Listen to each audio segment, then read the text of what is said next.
Well, the Magic had a 1-point lead at halftime, but the second half, a much different story. The Celtics with a huge third quarter outscoring Orlando 30-18 in the period to take control of this game. They go on to win 103-86 in a successful start to their NBA title defense. Welcome into Playoff Central Live. I'm Andy Scholes, joined by the Hall of Famer Isaiah Thomas and Jalen Rose. And guys, Magic seemed determined early in this game to not let the Celtics shoot threes. The Celtics, of course, make the most threes in the NBA. The Magic, the best at stopping it. It was successful in the first half, but in the end, Boston able to push their will onto Orlando and end up winning this game rather easily. I thought Orlando was successful in terms of running them off the three-point line. Boston normally, once they get up 53-point shot attempts. Tonight, they only got up 37, or today they only got up 37. And you can see there, toes on the three-point line. Every defender is up. And what Boston is good at is they take what you give them. They don't settle for bad three-point shots, even though they want to take 50. However, if you give them mid-range shots, layups, they will take what you give them. They take the layups, they take the mid-range shots, and they score from all three levels. Layups, free throws, foul line, threes. They give you whatever. They take whatever you give them. And again, inside, that may have been a travel, but we don't know. But anyway, they post up.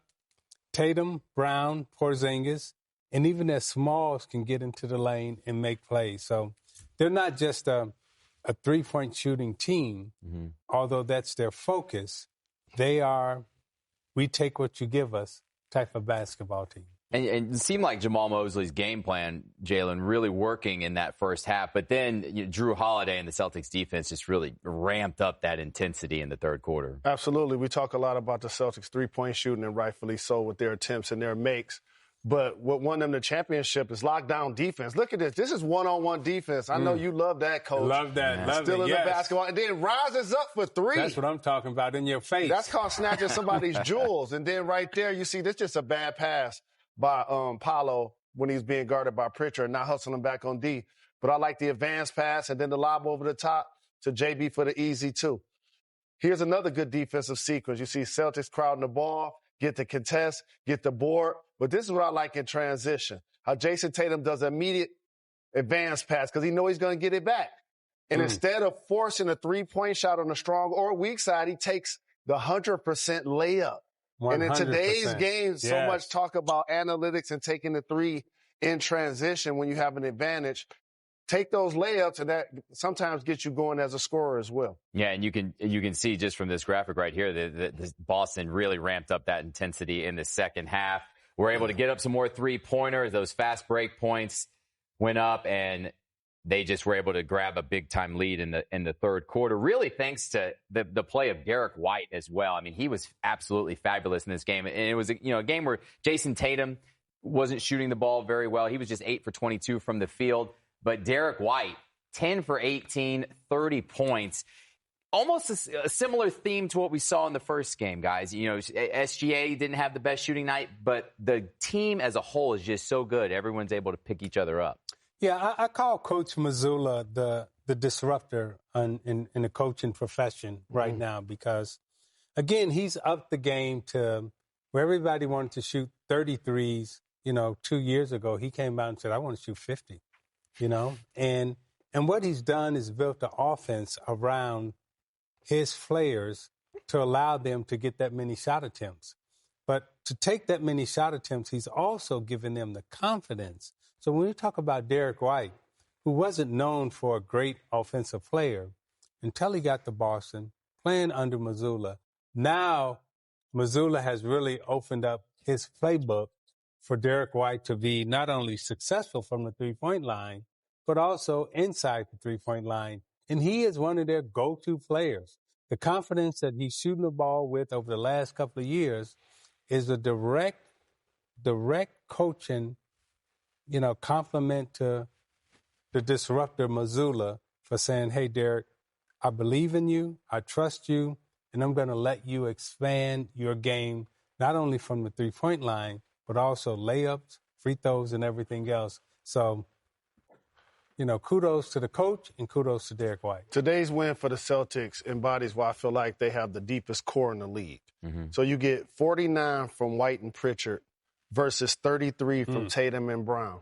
And I think back as the Celtics were trying to figure out what to do with their draft picks years ago, how they kept making moves at the point till they got it right. They had Isaiah Kimba, Kyrie, Marcus Smart. Yep. And then they realized something. We need guys that can be switchable, make open threes, and not be ball dominant. Yes. See, a guy like White, he'll get you these numbers, but he's not dominating the ball.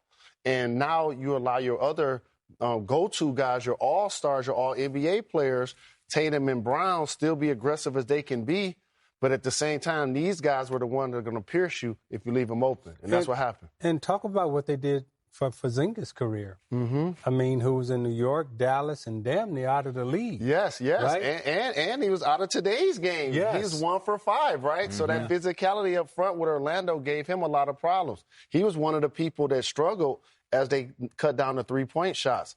And they did resurrect him as a 7-footer. Yeah, I mean, when you just look at this box score, and if you were Orlando and you're like, well, Tatum, Porzingis, and Brown are going to go 1 for 12 for 3, and we're going to have Paolo score 36 points and grab 11 rebounds, you would have taken that before the game, but yet the result, you end up losing by 17 points. Yeah. Is that discouraging moving forward for the Magic? It's discouraging for the Magic a little bit because you executed your game plan defensively, right? The encouraging thing that from a basketball totality standpoint is that these coaches has taken like a Pritchard and we say 2 years ago, he was all right. But when you take away Brown, Tatum, and Porzingis, and then you say, okay, well, we got Pritchard too who can give you some, right? So I just love what Mazzulla has done. And I think for Orlando defensively, right, they did everything they wanted to do defensively. However, their struggle the whole year has been they haven't been great offensively. Now, what they'll continue to do with their front office, with their coaching staff, is just like what Boston has done that Jalen just referenced. They will find the right pieces as they continue to build and get better. In this young group that they have in Orlando that's been knocking on the door, if they keep them together, as Boston did with Tatum and Brown, they're going to be right there in a couple of years. And also Orlando without their starting point guard and Jalen Suggs as well. Yeah. They got really good individual defenders, but they just won't have enough points. Like Paolo's going to get his numbers. Franz Wagner had a really good game offensively. Those are the only two guys in double figures. Yeah, and that's what I was going to ask you, Jan. I was going to say, I mean, the final score here was 103-86.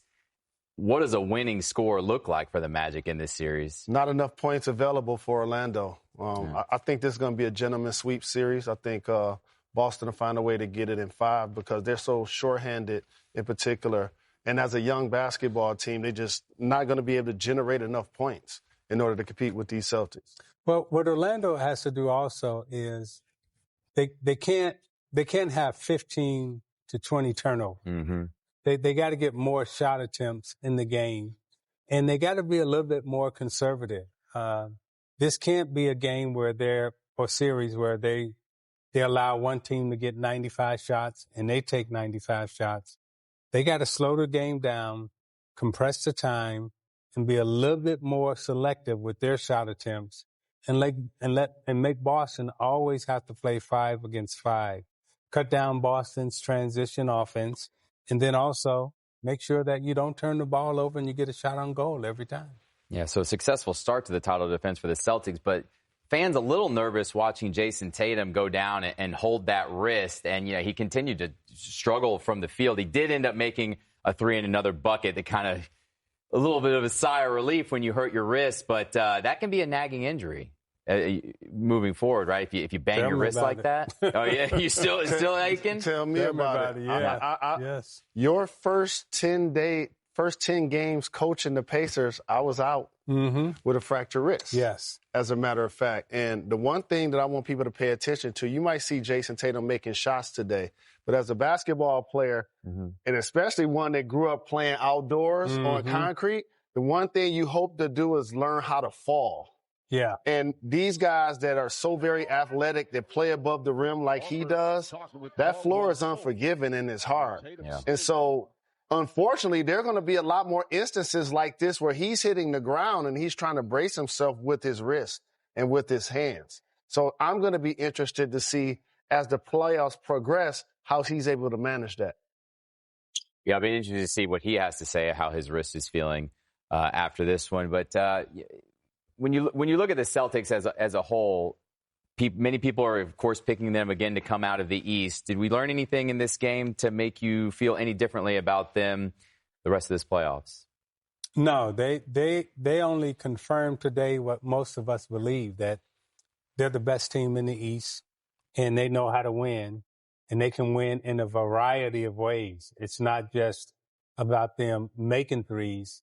If you take the three-point shot away, they can score on you, and then they're defensively good enough, as Jalen just pointed out, that they can shut you down. So they can win in a multitude of ways. And again, Mazzulla has a well-oiled machine there right now. Jalen, how impressed were you with Jrue Holiday in that third quarter when the game was it was an even game to that point, but it seemed like he just imposed his will and took over? Jrue Holiday is one of my favorite players in the game. And the reason why is he's literally a Swiss Army knife at his size. He could guard his position. He could switchable and guard forwards. He could be the ball handler in a pick and roll. He could be the screener. He can make a spot-up jump shot. He can play in the dunker spot. He's a complete basketball player and a great teammate. And so when he gets going, that ignites the people around him because he's a selfless player. And you like to see guys like that get themselves going offensively. Yeah, and when you look at the Celtics and just see Jrue Holiday, Derrick White, it's just like any guy on any given night can beat you. When you're the Magic, what's the plan there for Game 2? Do you think you're going to change the plan at all in terms of trying to stop the three the way they were? Or is it just like go at it again? No, you get better at what you just couldn't do tonight. And what you couldn't do tonight is you couldn't control your turnovers, right? Where Boston beat you at tonight was, those 15 turnovers that you had, they came at crucial times, right? Because you can't give Boston that type of feel good in their building. So to win on the road, you gotta control the tempo. You gotta make sure that you don't give the home team transition baskets so they can get the crowd going.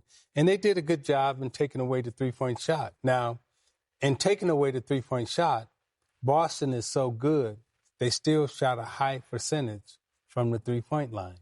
But you accomplished one goal. You didn't give them 50 three-point attempts. They only had 37. Now you got to knock down the percentage of makes that they're taking during the course of the game. So tonight they were 16 for 37. If you knock that down to 10 for 37, now you got a ball game. Yeah. Well, they got two days to work on it. Game 2 is going to be on Wednesday. But let's listen in to Jamahl Mosley and see what he had to say after the Magic's loss.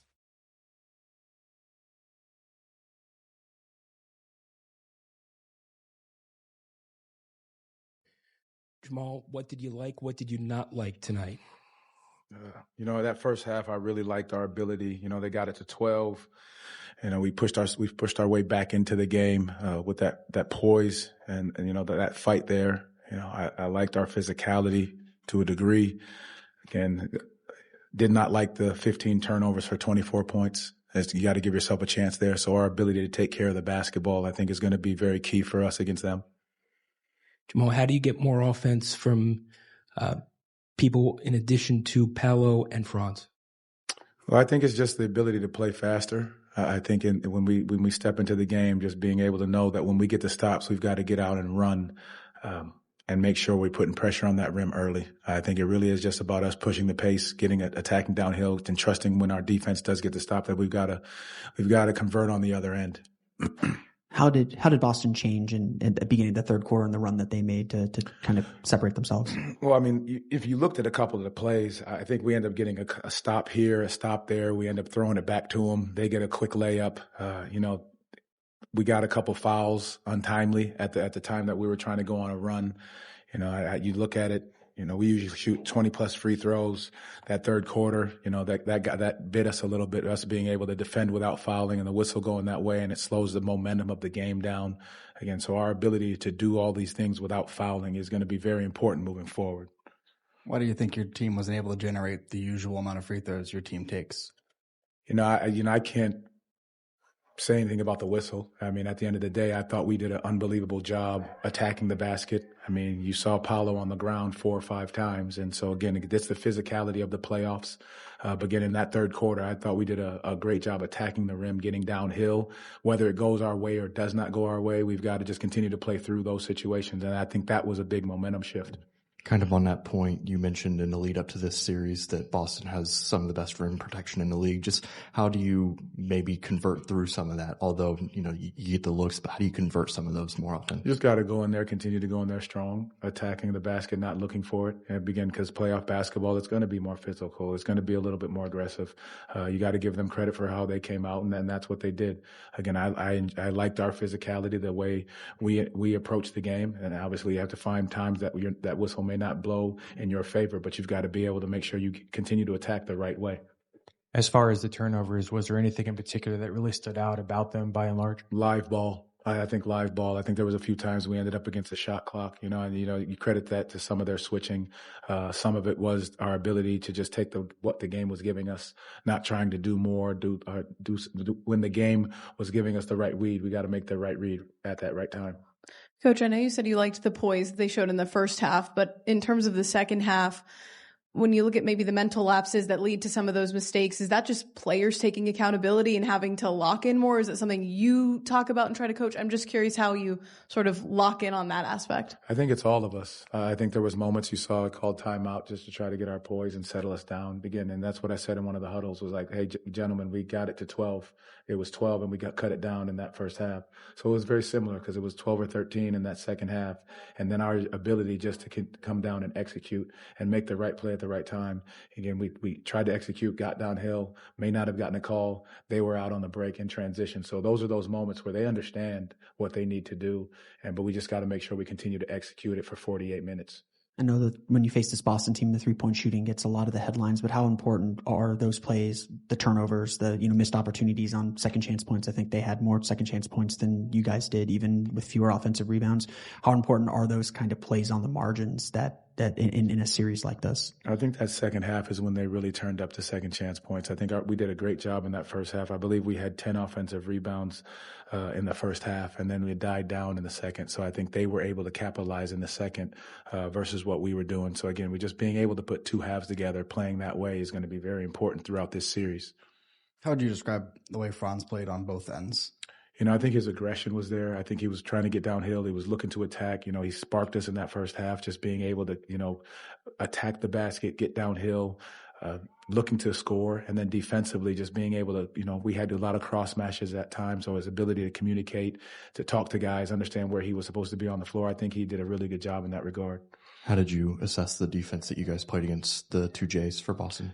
I mean, I think we did a very good job on those guys, made it tough on them, made it difficult for them to get easy shots. They had a couple, blow-bys to the rim, but for the most part, it was the Derrick Whites of the world and, the Peyton Pritchard coming off the bench for 19, two guys that you don't necessarily count for, coming up with 49 points. I think we've got to do a better job there. And again, we've got to know who we're guarding, how we're guarding them, and understanding the personnel in those moments and what guys are capable of doing. Coach, in terms of offensive execution, Paolo was great and Franz's impact. Is Cole maybe someone to profile more in situations like this? I think the way in which Boston plays, they throw so many different wrinkles at you with the switching and the zone and just being able to recognize it real time. And our guys are, as we go back and watch the film and check that out again, I think we'll be able to recognize exactly what they're doing, how they're doing it, and be able to answer and get those answers to the test when we play them on Wednesday.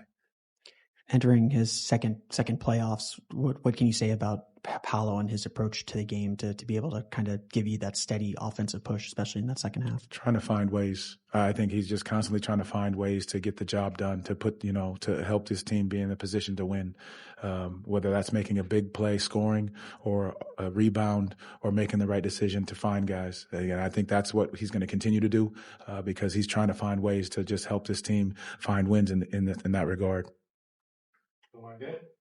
Head coach Jamahl Mosley after the Magic lost to the Celtics in Game 1. Coming up, we'll hear from Celtics head coach Joe Mazzulla about a successful start to their title defense. Welcome back. Well, the Magic getting a win in Game 1 over the Magic, or the Celtics getting a win in Game 1 over the Magic. I'll show you how it all went down. First quarter, Jason Tatum in the lane, fadeaway jumper to go. Tatum, though, only 6 points in the first half. And Kristaps Porzingis, the block, and Celtics off to the races. Peyton Pritchard knocking down the three. He's just instant offense. Jalen, they sell shirts that say "Pritch, please" in Boston now. That's a hot one right now in Boston. Pritchard had himself a game. 19 points, 4 for 6 from three-point land. Magic, though, hanging tough in the first half of this one. Paolo Banchero knocks down the three there, then the step-back three. He had 19 in the first half, finished with 36. Franz Wagner also having himself a great first half. He gets the friendly roll on this jumper. He had 15 by halftime. Magic led by 1 at the break, but third quarter, Celtics just ramp up the intensity. Derrick White down low. Somehow that was not a foul. He gets the layup to go.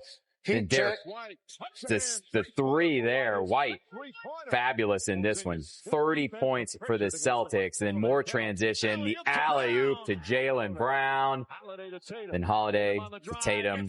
Easy lay-in there. It was a 15-point game at that point.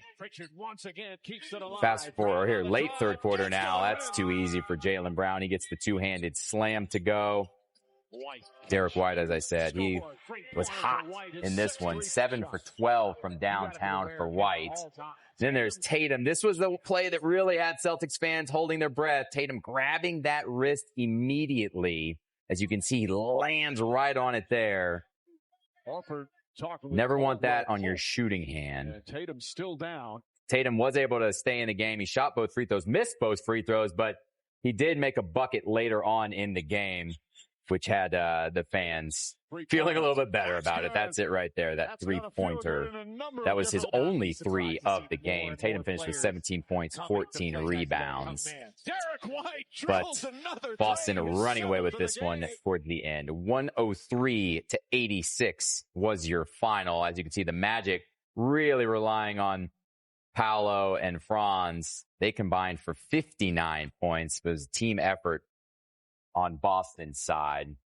And let's listen in to Coach Joe Mazzulla after the Game 1 victory for the Celtics.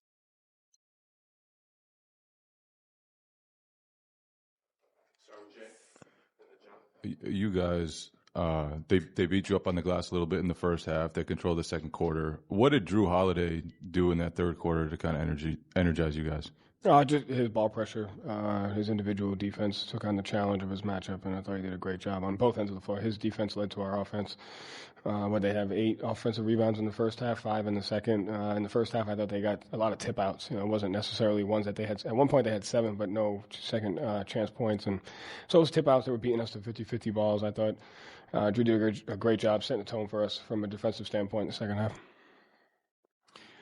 Was there a concerted effort to pick up the pace after halftime? It felt like maybe in the first half, was there too much mismatch hunting? What was the focus there in the second half? No, I thought because we were getting out rebounded, we weren't able to get out in transition there, and that kind of slowed us down. So, I thought our poise quarter and a half was great. I thought their physicality bothered us in the middle of the second quarter, like in the 6 offensive possessions. And then I thought from there our defense led to our offense, and our guards did a great job pushing the pace. Joe, what do you like most about the group's performance and approach, and what do you see as areas for growth for Game 2? Yeah, we have to be better, right? I think there's better shift opportunities there. There's better rebounding, better boxing out. We have to own our space better on the offensive end. At the end of the day, it's one game, and there's a whole litany of possessions that we know we have to get better at. So we just got to continue to do that. Joe, you've been talking all year about how Jason affects the game in so many different ways. Tonight, it was definitely on the boards. He was great in that second half, trying to flip the balance a little bit. What did you see from his rebounding efforts in the second half? Yeah, I mean, obviously, probably didn't play the efficient offensive game that he liked, but I thought his poise, you couldn't tell that. That never got in the way of his defense and his physicality and his rebounding. And that's the most important thing. I mean, he's going to score. He's going to put us in position to be successful. But, you got to answer the call defensively, physicality-wise. I thought he did that, especially in the rebounding in the second half. Joe, just how's Jason's wrist doing? Seems Good. yeah. Yep. He's all right. Yep. How was he feeling after the game? Were you able to talk to him? He's doing good. And how do you feel like Jalen got through this game, obviously after the layoff there and the full week of practice? He was great. And the physicality, you mentioned it. How do you guys handle that? How do you feel like you grew responding to that as the game advanced? Yeah, I mean, it's never a one-time thing. I mean, you have to do it every single possession. So it starts with, answering the call on that, being physical, owning your space, setting great screens, all the small things that go into, winning a game and winning the margins you have to be able to do. And so, like I said, I thought Drew's ball pressure did that. But, it's a commitment you got to make on every single possession. It'll be even a tougher game on Wednesday. Joe, you held Jalen to 31 minutes. Is that kind of where you see him? Or you just want to use some different rotations? I don't think, I think it's more that. I wouldn't look into minutes. At the end of the day, we've talked about this coming into the best gift that we've gotten as a team is our flexibility and our versatility to be able to go to a bunch of different things and the open-mindedness that our guys have. And you saw that tonight where Peyton didn't come in to the 2-minute mark of the first quarter, and then he came in at the 7-minute mark of the third quarter. So I wouldn't look into minutes from anybody. At the end of the day, we're playing against a very physical, versatile team, and we're going to use our entire roster, the versatility of that, and do what gives us the best chance to win on each and every night, knowing that, those guys are prepared to play whatever it takes in order for us to win. And is there any conversation with Jalen about not trying to do too much? I mean, obviously the dunk, he wanted to show that he still had his ups. I mean, when a guy is playing through something, do you kind of talk to him and say, hey, don't just do what you can? No, to me, I trust Jalen. I think 6 for 14 was good. I thought he worked to get good shots. I thought there was one shot in the first half that, could have been a little bit better, but he knows how to take care of himself. He knows how to get to the spots that he needs to get to. To me, it's more he's getting better and better, even defensively, and the physicality standpoint. He had some great possessions on Banchero there in the first half. So he's right where he wants to be. He's right where we need him to be, and we're gonna continue to rely on him. Drew is even keeled, but when he hit that 3 in the third quarter that forced Orlando to take a timeout, he was pretty fired up after that. How much does the team feed off of just seeing him show emotion like that? Yeah, he's an innate competitor, and sometimes, he takes a backseat because of the type of guys that we have. But I thought tonight he put the team on his back from that passion and emotion standpoint, and that's why Drew Holiday's Drew Holiday. So, we're lucky to have him. We're going to need that every single night, but, we do feed off of his physicality and his presence. And then you mentioned Peyton. He came in and had a quick 9 points off the bench and was just instant offense. What did you see in terms of the spark he provided today? Pace, ball pressure. I thought he was just as good defensively as he was offensively. Just him pushing the pace on the offensive end. But really his physicality at the point of attack was big for us. And I think he got 2 tip-out rebounds in the second half that were big for us. Sam dove on we may not have gotten it, but it still matched the physicality that was necessary. I think he got one, and then he got another one. Sam didn't come up with the loose ball, but he dove on it, and then we came down and got the steal in transition on the Wagner layup. So they just made things happen. We're going to continue to do that. Joe, in a similar vein, you mentioned Jason maybe not having most efficient night, Jalen, those two combined, but then Derrick comes in and just has a monster game. How did you see him sort of fill those gaps offensively on and off the ball? I think it comes from the guys just having an understanding of it. Everyone's a weapon. Everyone's has a chance to impact the game, and like I said, I think Jalen and Jason lead in so many different ways, and one of the ways is empowering everybody around him. And so, I think Derrick had 10 points off screens from Jalen and Jason there, and that's kind of what it's about. And, Derrick's ability to just impact the game offensively and defensively is huge, and we need everyone to be aggressive. And, he does a great job finding the shots that are important for us. And, he had some physical plays on the defensive end, had a block in transition there that was big for us down there in the second half. So, he was important. Final question, Justin. Joe, you talked about Drew's offense there in the third quarter, but he scored or assisted, or defense rather, but he scored or assisted on 7 of your 10 offensively in that frame. What does it do for you guys when he's aggressive like that offensively? Yeah, I mean, his defense led to the offense, so he was able to get some assists there out because he, from a steal or from a rebound or a deflection, and then go out and through a transition to Peyton, had a, layup there. So when he's aggressive for us, we're a different team, and it takes everybody to do that. And, tonight it started from his defense, and he changed it for us. Thank you, Joe. Thanks. All right, well, Franz Wagner had 23 points in the loss for the Magic. And coming up after a quick break, we'll hear from him on the loss. Welcome back. Well, Franz Wagner, he had a great first half, 15 points, only 8 points, though, in the second half, finished with 23. As you can see, 10 for 24 from the field. And let's hear what he had to say after the game. Franz, what did you see in that third quarter that gave Boston full control? Yeah, I think we got a little stagnant on offense, and that's when they're a really good defensive team. So I think they got a couple easy threes in transition, and obviously they want to shoot a lot of threes, and that's when they go on big runs. How important is it to kind of win those points on the margins? Just getting offensive rebounds and second chance points, limiting those points off turnovers that they and those fast break opportunities that can really kind of elevate their offense and their shooting. Yeah, it's really important, especially against them. Like I said, they're a team that goes on big runs really fast. Pritchard, White, I think got a lot of their threes pretty open in transition, and that's when they're really hard to guard. Franz, when Jamahl was asked how to get more offense out of you guys besides you and Paolo, he mentioned just needing to play faster. Just wondering what your assessment would be of how do you guys get more consistent offense besides you and Paolo? Yeah, keep moving the ball, knowing everybody has to be aggressive on the catch. I think on a couple possessions, I thought we moved the ball really well and, got multiple drives within possession. That's when we got good looks. So, not everybody has to be ready to play on the catch. What do you think you guys can take away from that second quarter and for Wednesday's game? Yeah, I thought, second quarter, I thought we were the aggressor, got them out of their sets a little bit, and the whole pace of the game was in our favor. And obviously it's not easy, but we got to find a way to do that over longer stretches in the game. How confident are you guys in what you did defensively? I know they got a little bit loose in transition, but in the half court, how confident did this game make you feel about your ability to kind of slow them down? Yeah, I thought we did a good job, honestly. Obviously they're a great offensive team. I think if we cut down our turnovers and some of those easy ones in transition, I think, they're not scoring 100 points. So I think that's pretty good against them. What stuck out to you about those turnovers? Was there a common theme that maybe presided through a few of them?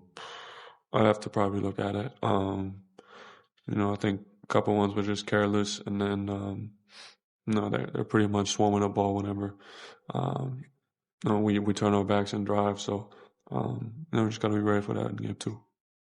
You know what a challenge Boston can be, but you guys went through this last year, losing game one. What's kind of the feeling in the locker room as you guys begin to prepare for game two? Just knowing that it's just one game. Everything we talked about, obviously, turnovers and transition points, and also what we did well and what we got to do a little bit more of. And it's first to four, so we'll go in with the same mindset and hopefully get game two. Do you feel like there's something that can be done to get to the free throw line more? You just gotta go to the basket, find some, find your defender's body, and from there, that's all you can do as a player. Okay. Yeah. Thanks. All right, well, the Celtics taking game one, 103-86. It was really a tale of two halves. The Magic had a 1-point lead at halftime, but then the Celtics really ramped up that intensity in the third quarter and outscored them 30-18 and ran away with it the rest of the way. But, guys, Paolo and Franz, they combined to score 59 points together. The rest of the team, 27. I mean, they're going to need someone else to step up and score some points if they want to take a game here. Yeah, and this is kind of the Orlando dilemma. right? The way they're going to have to get the others involved is it's going to have to be in transition. They're going to have to create some turnovers. They're not going to be able to depend on those other guys to score individually against Boston's defense. So the way they'll have to score is create some turnovers, get the rebound, get out, and get in transition, or play off those other two, breaking their defenders down and getting easy baskets and not having turnovers. Again, I look at if you're Orlando, you can take away some good things from this game because what you wanted to do was limit the three-point shot attempts. They only got 37 up. Boston's goal, again, is to get 50. You held Tatum and Brown and Porzingis to respectable numbers. Mm-hmm. So, and Boston only scored 103 points. So Boston's a high-powered offense that normally scores about 115 to 120. So they did a good job defensively. They just have to cut down on the turnovers and control the things that they can control in the half-court situation, which they're capable of doing. And also the balance of being the best player on the team, and we saw that from Paolo and Franz today, is to not only be productive independently, but also make the people around you better. Mm-hmm. While each of those guys combined for 9 assists, they both had 9 turnovers. Mm-hmm. And so if you look at the fast break points, it's 26-4. But Boston shot 9 for 13 on those shots. So you got to take care of the ball. And then the other thing, a guy like KCP, Caldwell Pope, he won a championship with Denver. They need to get him more shots and more opportunities. And Wendell Carter as well. He's a starter. He's a big that can score around the bucket, but he also likes to take threes. So those are 2 guys I would like to see offensively really step their game up in game 2. All right. And I just got word that the end of season award finalists have been announced. And here we go. The 3 finalists for the Clutch Player of the Year award. Not really surprised here. You got Jalen Brunson, Anthony Edwards, and Nikola Jokic. Yeah. Who you got? Nope. I got all 3 of them. Give me any one. I think Brunson had more points. Anthony made more threes, but I mean, you can't deny the joke. Yeah, you can't, because he's giving you points, rebounds, and assists. Yeah. Right? Can't That's go wrong clutch. with any of those 3, I imagine. All right, what about 6th Man of the Year finalists? Malik Beasley of the Pistons, Ty Jerome from the Cavs, and the man we just saw lighted up in this one, Peyton Pritchard. Pritch, please. I'm going with Beasley, and the reason why I just think when you look at the Cavs and you look at also Boston, those 2 teams have, they've had great seasons. Detroit, from where they came from and where they are now, I think Beasley's role was much more important than the other 2. That's the key as well for me. Pritchard did have a terrific year. I think he should be second. But if you look at the dynamics of the Celtics, he's probably their, 4th, 5th best player. If there's an open shot to be taken with Detroit and Cade Cunningham isn't taking it, that guy who made over 300 threes, Malik Beasley, will probably be the one. So I believe he should be the choice. Certainly instrumental to their success. But by the way, we're not biased. A couple Detroit guys sitting up here. Defensive Player of the Year finalists. The Great Barrier Thief, Dyson Daniels, Draymond Green, and Evan Mobley. No Lou Dort.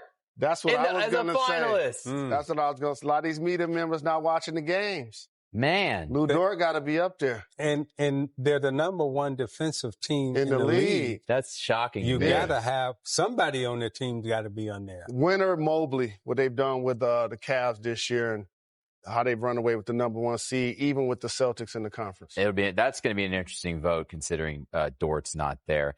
And we've got Most Improved Player Award. Dyson Daniels up there again. Then you got Cade Cunningham and then Zubats from the Clippers. And that would be my pick right there, considering the leap he has made this year to pretty much becoming a star. So as somebody that's won the Most Improved Player, Cade Cunningham does not fall into this category. He's the first overall pick. Yeah. Right. He does not fall. He falls into the category of taking the leap.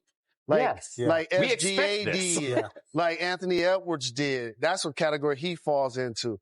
Dyson Daniels has been terrific. He's 3 steals per game. But Zubac is my choice. Yeah. He's almost 17, 18, and 13 boards. I agree with both of you. I would go with Zubac and in a perimeter 3-point guard oriented league. a big man emerges from the Clippers and has one of the best years. Yeah, he's certainly, again, instrumental to their success this year and going to need him if they're going to beat Jokic and the Nuggets in their series. And Rookie of the Year finalist here wasn't the most thrilling race, I would say, for the awards this season, but you got Stephon Castle of the Spurs, Risa Shea of the Hawks, and then Jalen Wells from the Grizzlies. Who would you say wins this one? I got Castle in it, and to me, it's not even close. Not even close. Okay. Yeah, he's playing really well for them. This wasn't the most stout rookie class numbers wise, but he did stand out, and I like what the Spurs are building for the future. They're putting something together. Yeah, next season, definitely one the fans are looking forward to. Coach of the Year. Now, this is an interesting race considering the jobs we saw done this year. Kenny Atkinson with the Cavs, Bickerstaff with the Pistons, Mark Daigneault, who just won 1 million games. Yes. Is not there, but my man Ime Udoka with the Rockets is there because I guess they made the leap. The Thunder were the 1 seed last year, and they're just the 1 seed again. I can maybe understand that reasoning. But interesting. Should I even ask you guys who you're picking here? I mean, with the Pistons guy on the board. Well, it's an obvious choice. I mean, what Bickerstaff has really done in Detroit and with the Pistons. I mean, taking them from the doormat where people walked all over them last year to us talking about them potentially beating the New York Knicks in the playoff round. I mean, there's no coach has had a bigger leap than what he's done with his team. We lost 28. And yes, I am biased, but I am telling the truth now. Right, but there's a tie that goes to the runner. And while people may see us as a Detroit, representation, and rightfully so, that's deserved. Beasley was leading the league in 3-point shots until the last game. And Anthony Edwards was asking the coach, hey, can you put me back in so I can break the record? J.B. Bickerstaff is coaching a team that lost 28 straight last year. Yeah, I would say the Pistons definitely made the biggest jump. The Rockets were, around 500 last year and just continue to improve. But here are our MVP finalists. No surprise. It's Jokic, SGA, and then Giannis is your other, but I imagine he's going to finish third in this. Who is your MVP? This is a hot debate these days. Well, OKC's got to win something, right? So I'm going to go with SGA as the MVP, but I'm also going to, say the best player in the NBA is Nikola. Mm-hmm.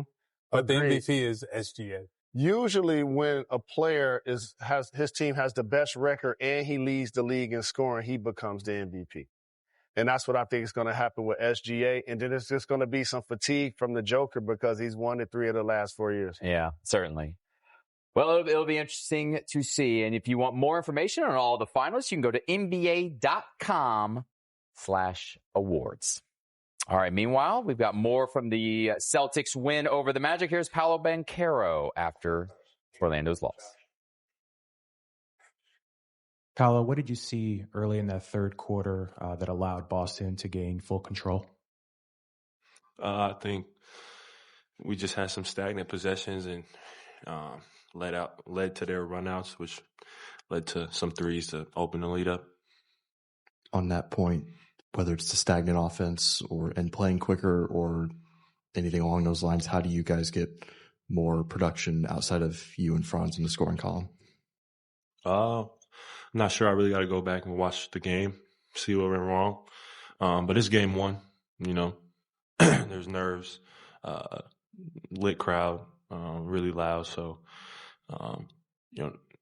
not a total surprise that, we struggled a little bit on offense, honestly. When you're facing a team like this with so much offensive firepower, how important is it to make sure that you kind of win those points in the margin, second chance points off turnovers, fast break points? How much did them being able to kind of find those in the second half affect this game? Yeah, I think it opened the game up when you let them get out and run. They get some easy looks. Some of their guys get going. Pritchard. He hit some big threes that hurt. So, I think, just trying to limit the mistakes so that we can make them play in the half court. Do you feel like you guys kind of had the game at the pace that you liked throughout the first half when you were able to especially take the lead in the second quarter? Yeah, I think, we was doing a good job in the first half of keeping them in the half court and then, having good offensive possessions. And we're able to get the lead going into halftime. But, they're a great team, defending champs. And they came out and took control in the third quarter. So we got to just come out the locker room better next time. What can you take away from that second quarter? Do you think anything? Like I said, keeping them in the half court, limiting their runouts and transition threes, and just making them grind every offensive possession. When your offense is in the half court and is unable to push it, how do you guys get a switch for either you or for Franz to facilitate a little bit earlier in the possession so you guys would have a little bit more time to move the ball and try and get them into rotations? You're saying how? How can you get to that switch earlier? Quicker, earlier? Yeah. Thank you. Yeah, I mean, like I said, I got to go watch the film, but I think part of their game plan was to pick us up full court and, make us take time getting the ball up the floor and getting into our sets. They got great defenders. Holiday, Derrick White picks up Jaylen Brown. So I think we just got to find ways to combat that. What are the keys to trying to limit turnovers against this team? Just being decisive, not, if you catch it, you're open, shoot it. If they're closing out, run until you drive it. If you're open, shoot it. If you have a driving lane, take it all the way. If not, kick it out. Just be decisive in everything we do on offense.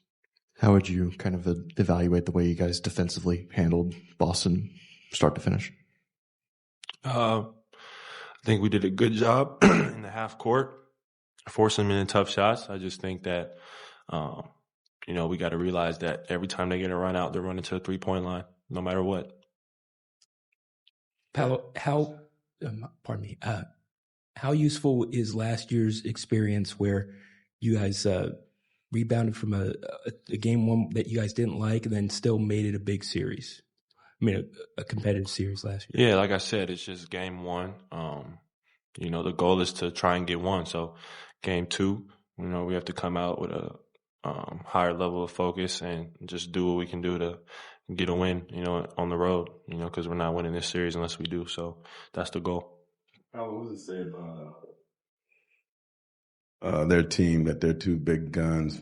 Neither one of them reached over 20, and they still just offensively have so many weapons, different lineups and different ways to win. Yeah, I mean, that's something that as a team we harped on coming in, is that, they do have two main guys, but it's really the other guys that kill you. And so I think we just have to do a better job of, getting those guys off the line, because they really kill you from three.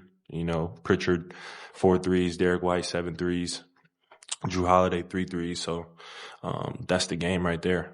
And like you said, you do a good job on the main guys, but some of the role guys on the wings, they kill you. So we got to do a better job of taking them away.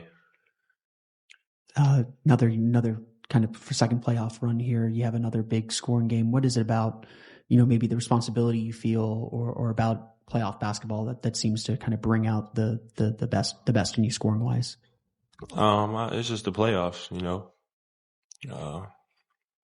just a higher level of intensity, more stakes, and I just try to be aggressive. Thank you. All right, 1 down, 15 more to go if the Celtics want to repeat as NBA champs. Coming up, we'll hear from Derrick White, who dropped 30 in Game 1. Welcome back. Well, the Celtics title defense off to a successful start in Game 1 with the 103-86 victory. Derrick White leading the way for Boston with 30 points, made 7 of 12 from downtown. And here he was after the game with ABC's Lisa Salters. Derrick, they sent a message in the first half. What message did you guys send in the second? We didn't send no message. This is the playoffs. The game of runs and just a good response there in the second half. You're known for your defense, so sometimes your offense can get overlooked. Just when Jalen and Jason, maybe their shots aren't falling, how does that change your mindset offensively? I just try to stay aggressive. Obviously, they get a lot of attention, so whenever I got opportunity, I got to be ready to go and stay ready. What's it feel like when you are in an offensive flow like you were tonight? 30 points, 7 threes made. It's fun. My teammates do a great job of finding me and keeping me involved in offense. So it's a lot of fun when you got it going, and we got a long way to go. Paolo Banchero couldn't do it alone, but he showed that he can be a problem. What do you guys need to do differently against him in Game 2? Yeah, he's an all-star for a reason. Got to go back and see how we can limit him a little bit, but he's an all-star for a reason, and we got to take the challenge. All right, thanks for your time, Derrick. Congrats on the win, and happy Easter.